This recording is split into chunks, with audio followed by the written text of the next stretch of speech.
Labāk velties nekā vilties. Kūlenis FM.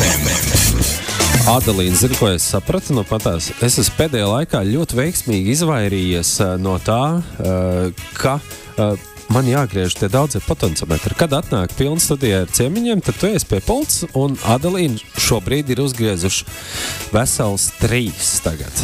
Ir uzgriezuši, tas nozīmē, kas mums ir? Mums ir ciemiņi. Jā, mums tāds pirmais advents rūķis ieradies šeit, Kurzemes radio studijā. Andris Ērglis. Labrīt, Andri. Labrīt. Labrīt visiem Kurzemes radio klausītājiem. Prieks tevi redzēt, kāda tev pirmā sajūta ienākot telpā, redzot svētku eglīti, vai ir tas, gaidīšanas laiks ir sācies? Jā, protams, jūs manā pārsteidzāt ar jauno studiju, ar jauno iekārtojumu, ārkārtīgi skaisti un patīkami šeit, un gaiši galvenais ir gaiši, kas īstenībā šajos gaidīšanas svētkos ir pats svarīgākais, lai šie gaidīšanas svētku advents laiks ir gaišs.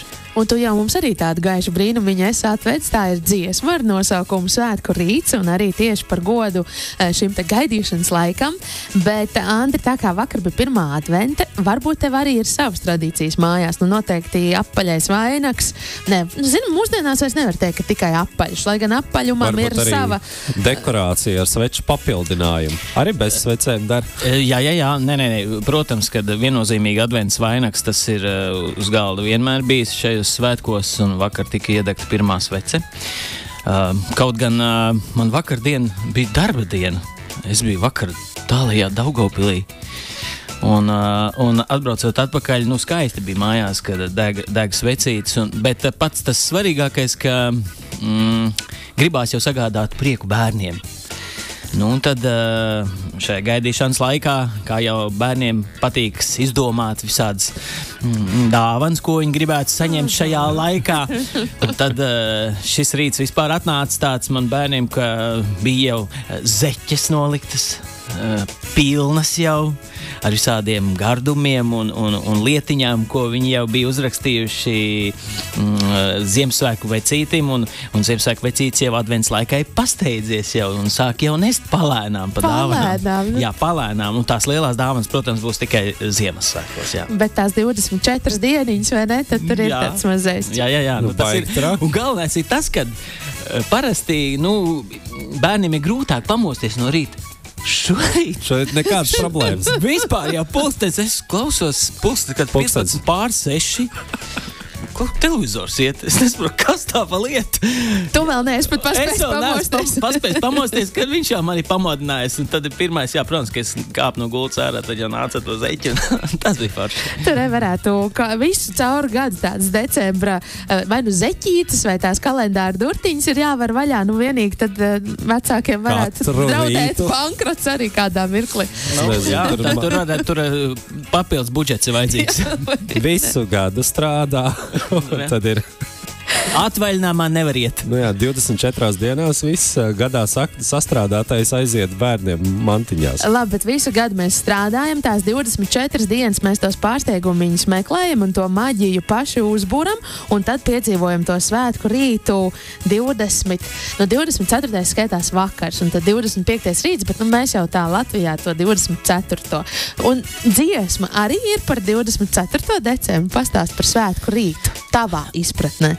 Ja mēs runājam par dziesmu, tad dziesma atnāca jau man gadu atpakaļ, pati melodija, un milzīgi paldies gribu teikt dziesmas teksta autoram Mārtiņam Kantēram, kurš neatteica uzrakstīt. Manuprāt, dziesma ir sanākusi ļoti gaiša, attiecīgiem svētkiem kā radīta. Ko lai saka? Man liekas, ka šī dziesma ir, protams, ka viņa šajā svētku laikā domāta, bet tai pašā laikā, ja mēs noņemtu to vārdu Ziemassvētku, kas tur skan tikai vienu reizi, tad, manuprāt, šo dziesmu var atskaņot arī citos. Līgo. Varbūt negluži, bet varbūt arī, bet principā, šī dziesma ir domāta ne tikai 24. bet šim svētku laikam, kad sāks pirmā advente. Mēs Kūlenī FM svētku svinam katru rītu. Tāpēc nav nepieciešams tāds īpašs notikums. Mēs paši būram tos svētkus. Tad es noprotu, ka šī dziesma skanēs katru dienu. Mēs vēl varētu izvēlēt konkrētu laiku un vispār. Bet par tām līgo svētku atbilstībām, ir jau tās playlists, kas saucās Līgo bez līgo. Tajā playlistē dara arī šī dziesma. Jā, noteikti. Es domāju, ka noteikti. Vienīgais, tad varētu tempu pielikt. Jo tomēr tie līgo svētki tādi tempiskāki nekā šie svētki. Šie svētki tādi mierīgāki. Tāda sentimentu tomēr. Ugunskuram pāri nelec Ziemassvētkos. Nav tādas tradīcijas. Varbūt var. Varbūt vajag. Kādam ir? Man draugos ir arī tur Siguldas pusē. Jā, viņas svin vienmēr ārā pie dabas, kārtīgi saģērbs, villenītis, un ir arī ugunskurs, kuram brīžiem pārlec pāri. Kāpēc ne? Kažokā tas bīstams pasākums. Jā. Vasarā, jo tu pa puspliks tur lēkāt, var mierīgi pāri ugunskuram, bet ziemā ar kažoku tā bīstam padarīšana. Jā, pīžīgi galvā, kā tur ātri var kaut kas nelabs notikt. Kā nepieķer. Labi, šo mājās neatkārtojam. Varbūt tā nav labākā ideja. Bet kā notiek ar tām kompozīcijām, kuras, kā jau tu minēji, šī arī tapa pagājušā gada aptuveni šajā laikā decembrī? Kas notiek, kāpēc ir tas gaidīšanas process? Jo tu saproti, nav vēl īstais laiks vai? Es izstāstīšu, kā ar šo dziesmu bija. Mums jau 3. gadu, šis gads jau būs 3. gads, kad es, Mārtiņš Kantērs un Antras Stafecka, mēs braucam šajā laikā tādā nelielā Vislatvijas tūrē pa kultūras namiem, dažādās pilsētās. Pagājušais un aizpagājušais gads šī koncerta tūre saucās Sirds ir balss. Tad šogad šī koncerta sērija saucas Ziemassvētku balss. Es uzrakstīju šo dziesmu jau pagājušajā gadā pirms šīs koncerta tūres un iedevu Mārtiņam šo melodiju. Mārtiņš ļoti ātri šai melodiju uzrakstīja tekstu un domājam, varbūt jāpamēģina ir tā kā senos laikos to darīja maestro Raimonds Pauls ar savām dziesmām. Vispirms izbrauca kultūras namus, tad pārbaudīja uz publiku, vai tas iet, vai tas neiet, vēl pajautāja to. Mēs darījām tieši tāpat, mēs braucām pa koncertiem un šo kā jaundarbu atskaņojām publikai. Un tad tieši kā reiz arī jautājām, mums vajag ierakstīt vai nevajag ierakstīt? Un par lielu brīnumu, vispār, man liekas, neviens koncerts tāds nebija, kur būtu maz ovāciju pēc šīs dziesmas, un arī tas, ka kur teikt, ka nevajag.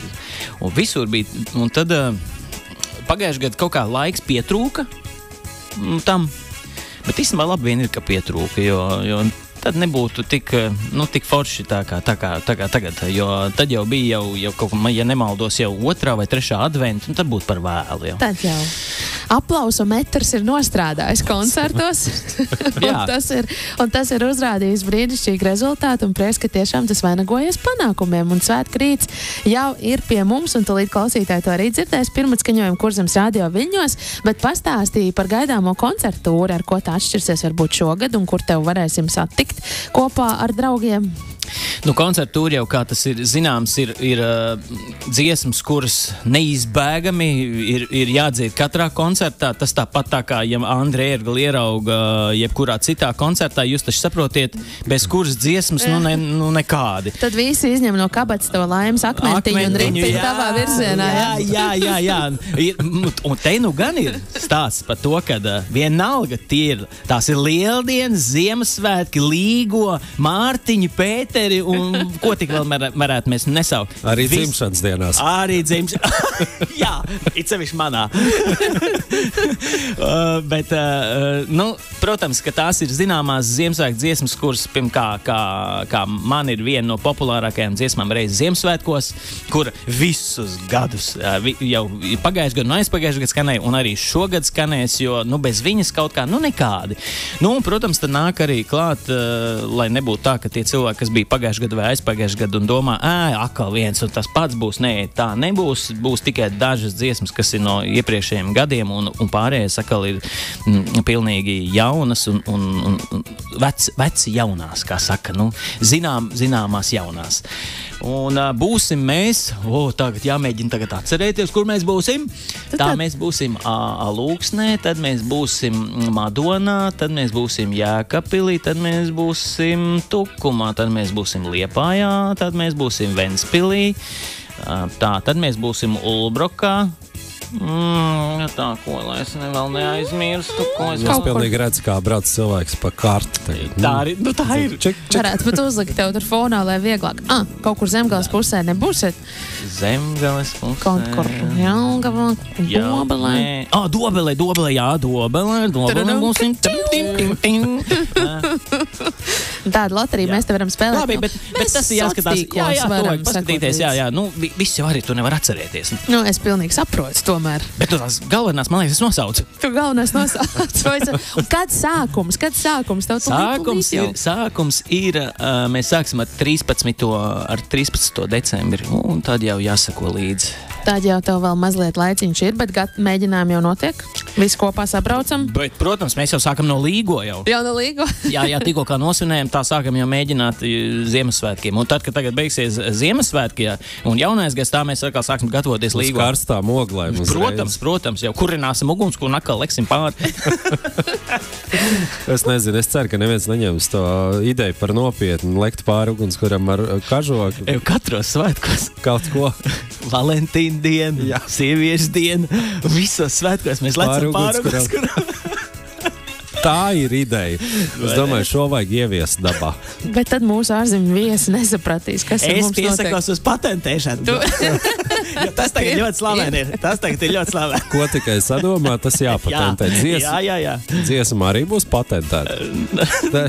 Man jau, kāds nenosauks, jāsāk jau tu domāt par šo, jā. Labi, Andri, mums ir jāpaklausās, kas tad jums ir izdevies svētku rīts, un es gaidīšu arī koncerts, jo tas ir līdzīgi kā ar filmām. Katru gadu mēs skatāmies viens pats mājās, katru gadu Harry Potter maratons, un tā arī ar tām dziesmām, jo tomēr tā kopības sajūta un vienotības tā arī rodas.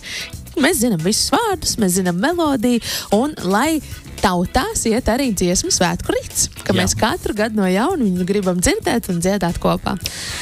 Andri, gaišs un silts šis laiks, lai tev un skaisti koncerti. Jā, paldies, un arī visiem radio klausītājiem, lai gaišs ir gaidīšanas laiks un mierīgi ģimeniski Ziemassvētki.